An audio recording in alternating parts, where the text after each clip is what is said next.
একটি দিন, কিন্তু তার সঙ্গে জড়িয়ে আছে ইতিহাসের অনেক গুরুত্বপূর্ণ ঘটনা। আজ 11ই জুলাই।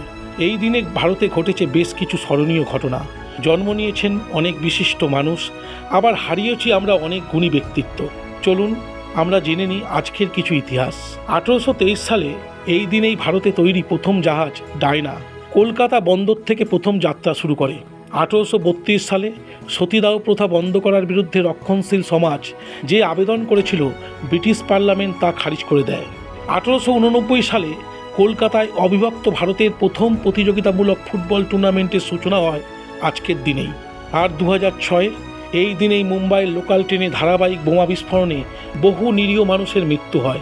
আজকের দিনেই জন্মগ্রহণ করেন স্বাধীনতা সংগ্রামী বাবা কাশিরাম, শ্রমিক নেতা শিবনাথ বন্দ্যোপাধ্যায়, সাহিত্যিক অমিতাভ ঘোষ, লেখক ঝুম্পা লাহিড়ী এবং প্রাক্তন রেলমন্ত্রী সুরেশ প্রভু। এছাড়া আজকের দিনেই প্রয়াত হন আগা খান তৃতীয়, প্রখ্যাত লেখক ভীষ্ম সাহানি এবং বাঙালি পদার্থবিজ্ঞানী পূর্ণিমা সিনহা।